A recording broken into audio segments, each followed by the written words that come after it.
शहर की सड़कों पर बारिश हो रही थी। हर बूंद नियॉन रोशनी में लाल आंसू की तरह थी। एक तूफान आया था जो डिटेक्टिव विलियम मनरो के दिल में उथल-पुथल मचा रहा था। उन्होंने एक फटी हुई फोटो पकड़ी हुई थी। एक जवान लड़की का चेहरा मुस्कुरा रहा था, उनकी लिली। आज रात उनका शहर परछाइयों और खतरे की चादर ओढ़े हुए था और वो एक भूत का पीछा कर रहे थे। टायरों की एक तेज आवाज बारिश के शोर से सुनाई दी। मनरो ने ब्रेक मार दिए। उनकी नजर सड़क के उस पार गली में पड़ी। एक गहरे रंग की सेडान, उसका इंजन किसी शिकारी की गुर्राहट की तरह सुनाई दे रहा था, वहां से जा रही थी। मनरो को ठंड लग गई। उनकी सहज प्रवृत्ति ने उन्हें खतरे का आभास करा दिया। वो गली की ओर भागे। उनका दिल तेजी से धड़क रहा था।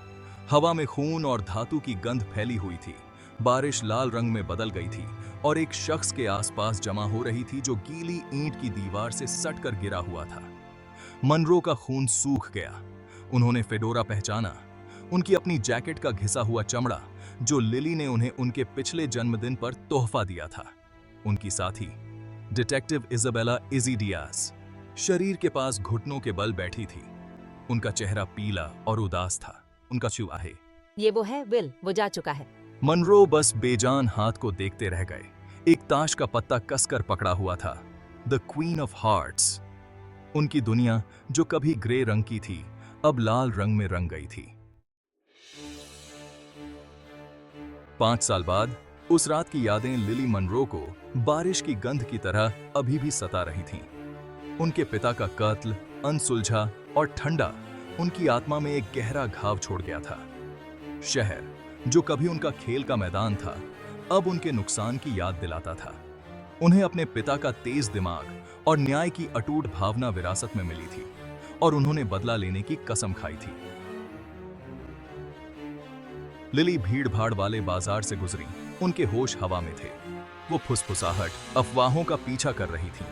एक खतरनाक शख्स की जिसे केवल रोमानो के नाम से जाना जाता था। एक ऐसा नाम जो शहर की गलियों में डर और इज्जत के साथ लिया जाता था। उनकी तहकीकात जो दुहक और दृढ़ संकल्प से प्रेरित थी ने इशारा किया कि रोमानो उनके पिता की हत्या की कुंजी था। वो एक मंद रोशनी वाली चाय की दुकान में घुसी। उसकी हवा मसालों और रहस्यों की सुगंध से भरी हुई थी। एक बूढ़ी औरत जिसके चेहरे पर सालों की तकलीफों के निशान थे, काउंटर के पीछे बैठी थी। लिली सावधानी से उसके पास पहुंची। उनका हाथ अपने पिता की जैकेट के घिसे हुए चमड़े पर टिका हुआ था। एक मोना मदोता को बता। मुझे जानकारी चाहिए, रोमानो के बारे में कुछ भी। बूढ़ी औरत की आंखें सिकुड़ गईं। उनकी गहराई में पहचान की एक झिलमिलाहट थी। उसने दुकान में इधर-उधर देखा, फिर पास आई। उसकी आवाज फुसफुसाहट में बदल गई। सावधान रहना बच्ची, रोमानो कोई ऐसा आदमी नहीं है जिसके साथ खिलवाड़ किया जाए। वो एक परछाई है, एक शिकारी जो इस शहर को नियंत्रित करता है। डिटेक्टिव इजाबेला दियास ने थाने की खिड़की से बाहर देखा। शहर का नजारा ग्रे और नीले रंग में धुंधला दिख रहा था। विलियम की मौत को 5 साल बीत चुके थे। 5 साल के अंत और ठंडे रास्ते। मामला उनका जुनून बन गया था। अपने साथी, अपने दोस्त की रक्षा करने में अपनी विफलता की निरंतर याद दिलाता था। दरवाजे पर दस्तक ने उन्हें उनके विचारों से झकझोर कर रख दिया। लिली वहां खड़ी थी। उसके पिता की जिद्दी ठुड्डी ऊंची थी। उसकी आंखें एक जानी पहचानी आग को दर्शाती थी। उसके पास एक घिसा पिटा फाइल फोल्डर था जिस पर विलियम की लिखावट में रोमानो केस लिखा हुआ था। इजी, मुझे पता है कि मेरे पिता को किसने मारा था और मुझे पता है कि आप भी उसकी जांच कर रही हैं। इजी हिचकिचाई। लिली की रक्षा करने और सच्चाई को स्वीकार करने के बीच फंस गई। लिली उसके लिए एक बेटी की तरह बन गई थी और उसे शेर की मांद में चलते हुए देखने के ख्याल ने उसे डर से भर दिया। लिली, ये खतरनाक जगह है। रोमानो कोई ऐसा व्यक्ति नहीं है जिसके साथ तुम पंगा लेना चाहोगी। मुझे इसे संभालने दो प्लीज। लिली ने अपना सिर हिलाया। उसका संकल्प अडिग था। आप खुद को केस को बंद करने, इस संभावना का सामना करने के लिए नहीं ला सकी कि ये कोई ऐसा व्यक्ति था जिसे आप जानती थीं, लेकिन मैं कर सकती हूँ। ये मेरी लड़ाई है इजी। रोमानो केस फाइल आधे अधूरे सच और गलतियों की एक भूल भुलैया थी। विलियम किसी चीज पर थे। इजी इसे अपने दिल में महसूस कर सकती थी, लेकिन हर सुराग धुएं की तरह गायब होता जा रहा था। रोमानो फुसफुसाहट और परछाइयों में लिपटा एक भूत, एक मास्टर मैनिपुलेटर था। उसका प्रभाव सत्ता के उच्चतम सोपानों तक पहुंच रहा था। लिली दुहक से प्रेरित और अपने पिता के सावधानीपूर्वक नोट्स से प्रेरित होकर जांच में सिर झुकाए हुए थी। उसने अपनी रातें पुलिस रिपोर्टों को खंगालने में बिताई, अपने दिन शहर के अंडरवर्ल्ड में मुखबिरों का साक्षात्कार लेने में बिताए, हमेशा हर कोने में छिपे खतरे से अवगत रही। इजी अपने आरक्षण के बावजूद लिली के तप को देखकर मदद नहीं कर सकी। उसने उसमें विलियम की आत्मा को देखा, न्याय की वही अटूट खोज। उनकी जांच में एक नाम सामने आता रहा, साल मरोनी, एक क्रूर व्यवसायी जिसके संबंध संगठित अपराध से थे। अफवाह ये थी कि मरोनी रोमानो का कर्जदार था, एक बहुत बड़े खेल में एक मोहरा। लिली को यकीन था कि मरोनी के पास रोमानो के साम्राज्य को उजागर करने और उसके पिता की हत्या के पीछे की सच्चाई को उजागर करने की कुंजी है। मरोनी आज रात एक चैरिटी गाला की मेजबानी कर रहा है। उसके करीब जाने यह पता लगाने का एक सही मौका है कि वह क्या जानता है। इजी उसकी सहज प्रवृत्ति ने सावधानी बरतने की चेतावनी दी, अनिच्छा से सहमत हो गई। वे दोनों जानते थे कि शहर के अभिजात वर्ग की एक सभा में घुसपैठ करना सांपों के गड्ढे के ऊपर रस्सी पर चलने जैसा होगा। भाग 5 रोमानो साम्राज्य। जैसे ही लिली और इजी भव्य बॉलरूम में दाखिल हुए, हवा दौलत और ताकत से भर गई। क्रिस्टल के झूमर सुरुचिपूर्ण ढंग से सजे हुए मेहमानों पर एक झिलमिलाती चमक बिखेर रहे थे। उनकी हंसी और बकबक लिली के कानों के लिए एक असंगत सिम्फनी थी। उसने कमरे में देखा, उसकी निगाहें तेज थीं, मरोनी के किसी भी संकेत की तलाश में थीं। याद रखना, हम यहाँ निरीक्षण करने आए हैं, कोई सीन क्रिएट करने नहीं। उसने आगाह किया। उसकी आवाज धीमी थी। लिली ने सिर हिलाया। उसका हाथ सहज रूप से उसकी शाम की पोशाक के नीचे छिपी छोटी मोती संभाली हुई पिस्तौल पर टिका हुआ था। उसने कठोर तरीके से सीखा था कि उनके काम की लाइन में विश्वास एक विलासिता थी और अस्तित्व किसी भी चीज के लिए तैयार रहने पर निर्भर करता था। उन्होंने भीड़ भरे कमरे को पार किया। उनकी हरकतें तरल और बुद्धिमान थीं, जैसे शिकारी अपने शिकार का पीछा कर रहे हों। लिली ने बातचीत के अंश, छायादार सौदों और राजनीतिक एहसानों की फुसफुसाहट, रोमानो के प्रभाव की कपटी पहुंच की एक झलक पकड़ी। वह एक कठपुतली मास्टर था जो परछाई से तार खींच रहा था। उसका साम्राज्य भय और भ्रष्टाचार पर बना था। अंत में लिली ने उसे देखा। साल मरोनी, सम्मानजनकता की सावधानी पूर्वक खेती की गई हवा वाला एक विशाल व्यक्ति, प्रशंसकों के एक समूह से घिरा हुआ था। वह आसानी से हंसा। उसकी आंखें ठंडी और गणनात्मक थीं। एक महंगे सूट में एक शिकारी छिपा हुआ था। यही वह व्यक्ति था जिसके बारे में लिली का मानना था कि उसके अतीत की कुंजी है। वह व्यक्ति जो या तो उसे रोमानो तक ले जा सकता है या उसकी क्रूरता का एक और शिकार बन सकता है। भाग 6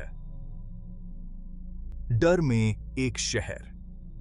शहर ने अपनी सांस रोक रखी थी। उसके नागरिक रोमानो के डर की घुटन भरी चपेट में फंस गए थे।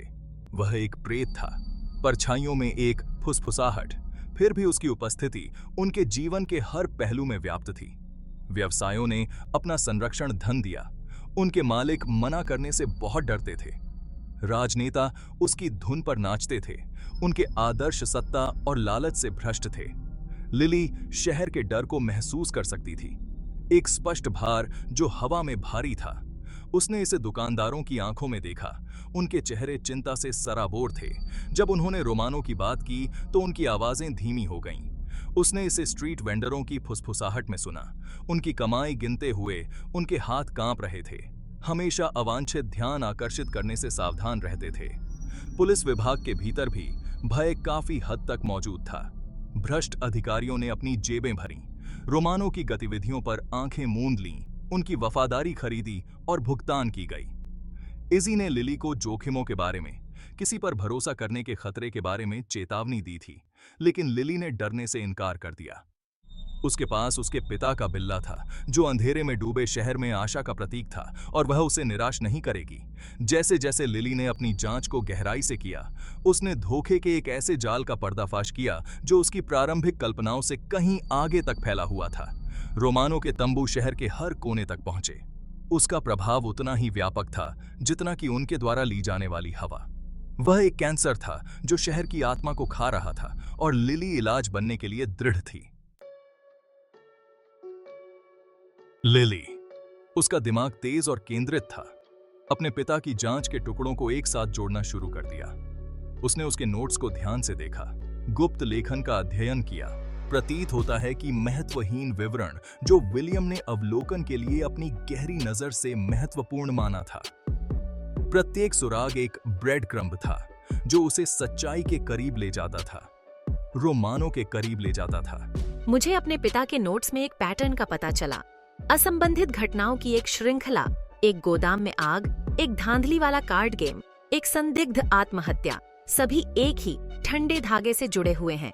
Queen of hearts playing card. वही पत्ता उसके पिता के हाथ में उसकी हत्या की रात को मिला था। क्वीन ऑफ हार्ट्स लिली का जुनून बन गया, उसका निजी रोसेटा स्टोन। उसने पुलिस रिकॉर्ड, अखबार के अभिलेखागार और ऑनलाइन डेटाबेस को खंगाला। कार्ड के किसी भी उल्लेख की तलाश में रोमानो से कोई संबंध था। मेरे प्रयासों ने मुझे अनसुलझे आगजनी के मामलों की एक कड़ी तक पहुंचाया। प्रत्येक आग एक कॉलिंग कार्ड को पीछे छोड़ती है। क्वीन ऑफ हार्ट्स जले हुए अवशेषों पर टिका हुआ है। इजी, शुरू में संशयवादी, बढ़ते सबूतों का खंडन नहीं कर सका। क्वीन ऑफ हार्ट्स सिर्फ एक कॉलिंग कार्ड से ज्यादा था। यह एक हस्ताक्षर था, एक ताना था, रोमानो की शक्ति और दंड से मुक्ति का प्रतीक था। कोई संदेश भेज रहा था और लिली उसे समझने के लिए दृढ़ थी। जांच ने लिली और इजी को शहर के बाहरी इलाके में एक परित्यक्त गोदाम तक पहुंचाया, एक ऐसी जगह जहां परछाई नाचती थीं और रहस्य फुसफुसाते थे। यह रोमानो की खोह थी, भय और धमकी का किला था, और लिली को महसूस हो सकता था कि जैसे ही वे पास आए तो उसका दिल उसकी पसलियों से टकरा रहा था। ये रहा इजी, यहीं पर हमें सच्चाई का पता चलता है। सावधान रहना लिली, हम शेर की मांद में चल रहे हैं। वे एक टूटी हुई खिड़की से फिसल गए। उनकी हरकतें खामोश और तेज थीं, उनकी इंद्रियां हाई अलर्ट पर थीं। फफूंदी और सड़ांत की गंध से हवा में भारीपन था। रोमानो के साम्राज्य के दिल के लिए एक उपयुक्त सुगंध। गोदाम बक्से और मशीनरी की एक भूल भुलैया थी। एकमात्र प्रकाश गंदे रोशनदानों से फिल्टर हो रहा था। जैसे ही उन्होंने गोदाम में गहराई से प्रवेश किया, वे एक अस्थायी कार्यालय में ठोकर मार गए। इसकी दीवारों को नक्शे और तस्वीरों से सजाया गया था। सभी लाल तार के एक जाल से जुड़े हुए थे। कमरे के बीच में एक अकेली आकृति एक डेस्क पर झुकी हुई थी। उसकी पीठ उनकी ओर थी। ये रहा सच्चाई का क्षण, वर्षों की खोज की परिणति। मैंने रोमानो को ढूंढ लिया था। डेस्क पर बैठी आकृति घूम गई और लिली का खून ठंडा हो गया। यह रोमानो नहीं था, यह सालमरोनी था। उसका चेहरा पीला और खींचा हुआ था। उसके माथे पर एक गोली का छेद था। एक ताश का पत्ता, क्वीन ऑफ हार्ट्स, उसके पास डेस्क पर पड़ा था, जो उसके भाग्य का एक भयानक प्रमाण था। इससे पहले कि लिली यह समझ पाती कि वह क्या देख रही है, परछाइयों से एक आवाज गूंज उठी, एक आवाज जो मनोरंजन और तिरस्कार से सजी थी। अच्छा, जासूस की बेटी, मुझे स्वीकार करना चाहिए, आपने मेरी अपेक्षाओं को पार कर लिया है। मेरे मामलों में चारों ओर खुदाई करते हुए आपने काफी हलचल मचा दी है। अंधेरे से एक आकृति उभरी। उसकी विशेषताएं मंद रोशनी से धुंधली थीं। रोमानो, तुमने मुझसे सब कुछ छीन लिया, मेरे पिता, मेरा बचपन, मेरा शहर। रोमानो मुस्कुराया, एक ठंडी आवाज जो गोदाम के विशाल खालीपन से गूंज रही थी। तुम्हारे पिता को हस्तक्षेप न करने के बारे में बेहतर पता होना चाहिए था। वह मेरे पक्ष में एक कांटा था। मेरे साम्राज्य के चारों ओर एक मक्खी भिन भिना रही थी। मुझे उसे चुप कराना पड़ा। इजी अपनी खुद की बंदूक खींची हुई आगे बढ़ी। उसकी निगाहें अटूट थीं। खत्म हुआ रोमानो, आपके आतंक का शासन आज रात समाप्त होता है। गोदाम पर एक तनावपूर्ण सन्नाटा छा गया। प्रत्याशा से हवा में भारीपन था। केवल लिली के दिल की धड़कन की आवाज सुनाई दे रही थी, रोष और शोक की एक धड़कन। पलक झपकते ही लिली ने अपने वर्षों के दबे हुए क्रोध को, अपने हमले को हवा देते हुए झपट्टा मारा। उसने रोमानो से जमीन पर निपट लिया। उन दोनों ने प्रभुत्व के लिए एक हताश संघर्ष में हाथापाई की। गोलियों की आवाज गूंज उठी। गोदाम में बाहरी धमाकों की गूंज। हर गोली न्याय के लिए एक हताश प्रार्थना थी। भोर की पहली किरणें गोदाम की गंदी खिड़कियों से होती हुई दृश्य में लंबी भयानक परछाई पड़ रही थीं। बारूद और खून की गंध से भरी हवा रात की घटनाओं के भार से भारी थी। लिली मलबे के बीच खड़ी थी। उसका शरीर घायल था, लेकिन उसकी आत्मा अटूट थी। रोमानो उसके चरणों में मृत पड़ा था। उसका आतंक का शासन आखिरकार समाप्त हो गया था। न्याय लंबे समय से विलंबित परोसा गया था, लेकिन जीत खोखली लगी। उसके पिता चले गए थे, उस अंधेरे का शिकार जिसने उनके शहर को अपनी चपेट में ले लिया था। लिली जानती थी कि कोई भी प्रतिशोध उसकी अनुपस्थिति से छोड़े गए घाव को कभी भी ठीक नहीं कर सकता है। अब खत्म हो गया। तुम्हारे पिता को तुम पर गर्व होगा। लिली ने सिर हिलाया। उसके चेहरे पर आंसू बह निकले। दुख, तीखी टिसास और कृतज्ञता का मिश्रण उस पर छा गया। उसने अपने पिता की मौत का बदला लिया था, लेकिन रोमानो के शासन से जख्मी शहर अभी भी उसकी क्रूरता के जख्मों को सह रहा था। जैसे ही सूरज आकाश में ऊंचा उठा, शहर पर अपनी सुनहरी रोशनी बिखेर रहा था। लिली ने एक मौन प्रतिज्ञा की। वह अपने पिता की विरासत का सम्मान करेगी, न कि केवल उसकी हत्या के लिए न्याय की मांग करके, बल्कि यह सुनिश्चित करने के लिए लड़कर कि किसी और को उसके द्वारा सहे गए दर्द को न सहना पड़े। वह प्रकाश होगी जो छाया को दूर भगाएगी, वह आशा जो निराशा की राख में खिलेगी। शहर ने बहुत देर तक अपनी सांस रोक रखी थी। अब समय आ गया था कि वह फिर से सांस ले।